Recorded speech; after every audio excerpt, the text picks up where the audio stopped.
Pilot Productions and Feature Phonic Media present Staying Alive by Rebecca Harrison.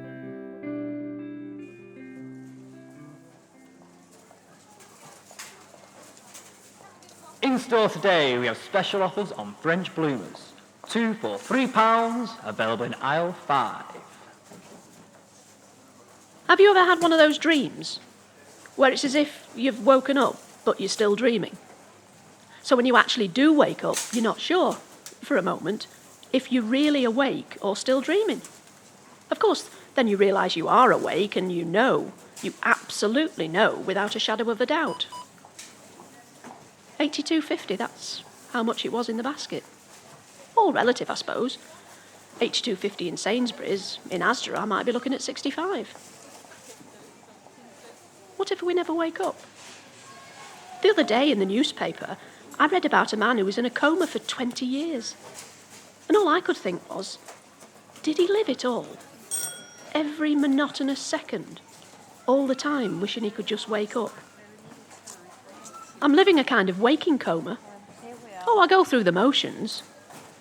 Laugh, cry. I fake it all. Any woman can fake it.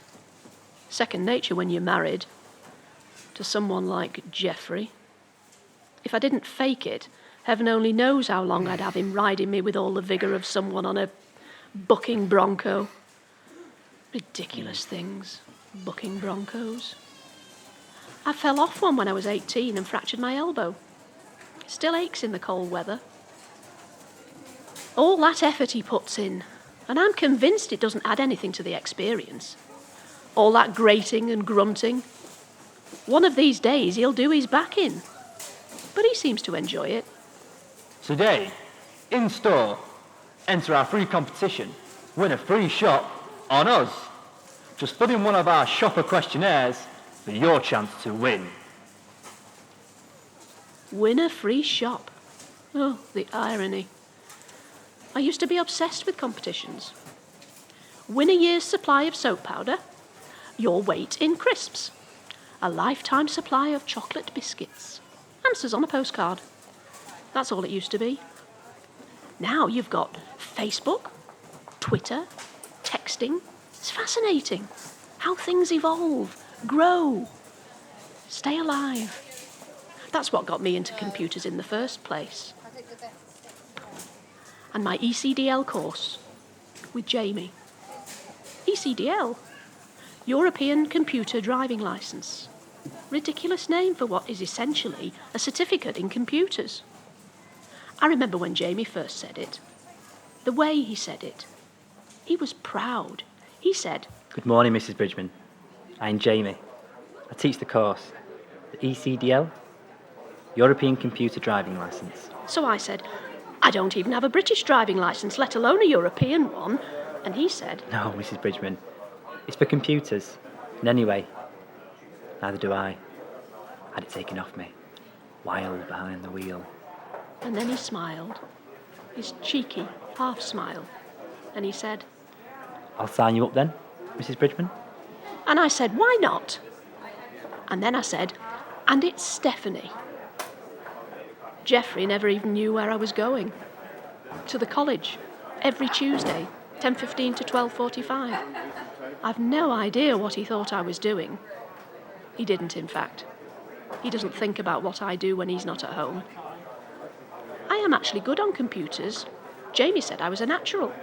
He said I had. Fingers built for a PC. Accuracy, speed, a delicate touch. What you could do with those fingers, Stephanie. And I laughed and told him to call me Steph. So he did. We'll make an IT geek out of you yet, Steph. And he smiled. Sweet. Infectious, so even though you fight it, you're smiling. Not with just your lips either. That kind of smile that starts in your eyes and spreads, and it's useless fighting it. Jeffrey's got one of those unfortunate smiles, like a baby with wind. Almost a grimace at times. As if it actually hurts him to smile. "Dinner nice, darling?" Meat's a bit dry." Because he always has to qualify a compliment, Jeffrey. It's never enough just to say it. "You look beautiful, darling. if a little pale in that blue. Jamie didn't think like that. I think women should wear whatever they feel comfortable in. What? Even an old woman like me? You're not that old. Only as old as my mum. Cheeky. Well, you shouldn't go fishing for compliments then. And he was in close. Really close. Leaning over me to read the computer screen. And just for a moment, I'm lost. But I want to spend an eternity there. You've not double-spaced it. As he leant back, I caught his eye. And it was as if he was there with me. And he knew. And I knew. And it was dangerous. But so very alive. Get in there early. Valentine's Day is just around the corner. So, spoil the one you love. Aisle 7 has a range of treats for your loved one. Jamie was funny. We were in class one week and I was the last to leave. And he made some remark about me having no home to go to. I'm always the last to leave. You know what they say? Last to leave, first to come. And he winked. And I giggled like a 15-year-old. Supermarket announcement. Queue busters to the checkouts. Queue busters to the checkouts.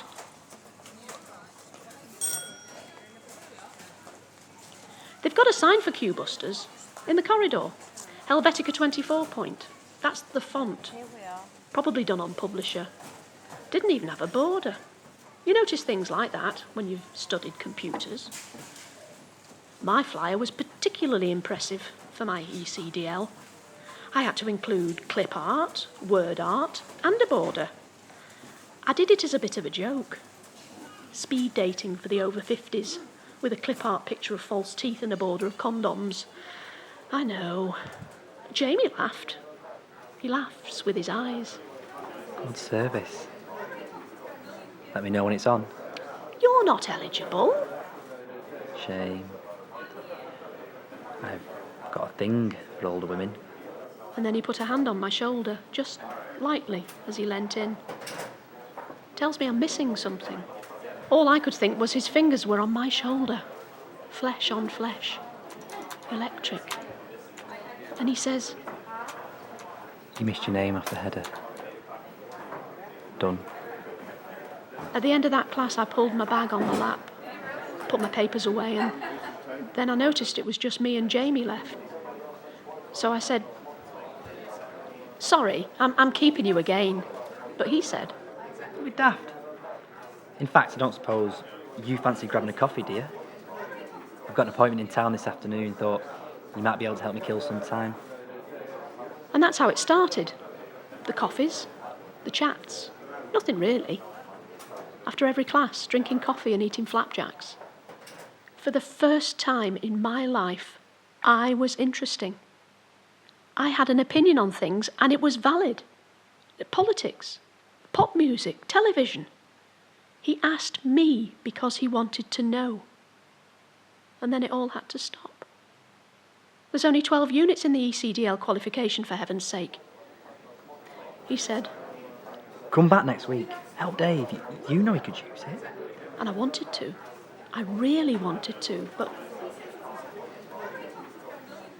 you think you leave heartbreak behind in your teenage years, don't you? Crushes, obsessions, his scent still in my nostrils, his smile, all I think about. I can feel his hand on my shoulder, and his eyes, the most beautiful eyes I ever looked into, drinking my soul. And he knew. He absolutely knew. What a fool I must have looked. So no, Dave would have to struggle through the ECDL on his own. That first Tuesday after hurt. Sat there, watching Jeremy Kyle of all things.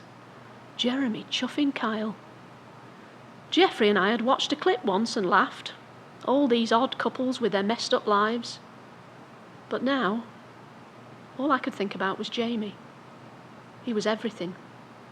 And yet he was nothing. I was nothing to him. 2 weeks, 3 weeks. Time passed. It hurt a little less. I was drifting back into my sleepy life. And then, it was a Tuesday. The doorbell rang. Geoffrey was away. Auctions in Cardiff. Tuesday, 10:10, and the doorbell rang. I could tell it was him before I opened the door. His silhouette in the UPVC porch door. Jamie. He said, I hope you don't mind me calling. He said I'd got my address off the enrolment forms. Said he wanted to see me in person to give me my certificate. ECDL. Stephanie Bridgman. I said to come in for a cuppa, but he said he'd better not. Didn't want to disturb me. I said, don't be daft, that I would be glad of the company, and that Geoffrey was away. So he did come in. Jamie, in my living room. It was like a dream, but the right kind of dream. One you never want to wake up from. He mentioned the money before we joked about it. It was his flat. He was going to be evicted. I mean, it was a drop in the ocean to me and Geoffrey, but to Jamie, it'd mean he still had a home. It wasn't a transaction, not that straightforward, but... Well, there's no fool like an old fool, eh? Or any fool who'd fall for someone who... You see, the stupid thing is, the most ridiculous thing of all is I can't get him out of my head. It was nearly a month ago. We said it was best not to stay in contact. Every waking moment I think about him. I feel him. His lips on my neck. His breath caressing my ear. Skin on skin. Lying there. After. It's as if he's in my head and there's no room for both of us. Hence, why a woman with 3 credit cards and £200 in her purse can walk out of the store with a basket full of shopping. And even when the security guard shouted me, I couldn't hear him, because all I could hear was... I reached out my hand to touch his torso as he dressed. He flinched. I could swear he flinched. And he didn't smile. Even when he left, he didn't smile. He hugged me, with all the emotion of a salesman who's clinched a deal and no longer needs to be anything but professional. As he walked out, he paused in the doorway and said, It's been nice. The security guard said it's store policy to go for a prosecution, unless there's extenuating circumstances. Yes, I've slept with a man young enough to be... No, I said, no extenuating circumstances. Is this being alive?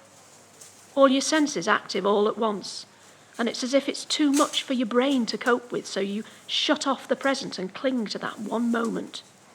That one moment you were truly alive. And what will you miss from the rest of your existence? Because none of it competes. None of it was true living compared to that moment. How does a woman like me, with a Geoffrey and a head full of memories, learn to stay alive? When all that matters is he's gone. He's gone. In store today, we have a fabulous range of Sicilian roses in the foyer as you come into the store.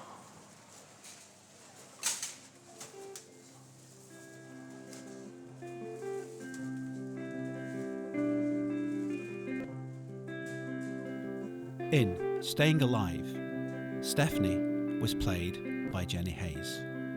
Jamie by Matt Alderson. Staying Alive was directed by Steve Murphy and engineered by Josh Woods and Ollie Chilton.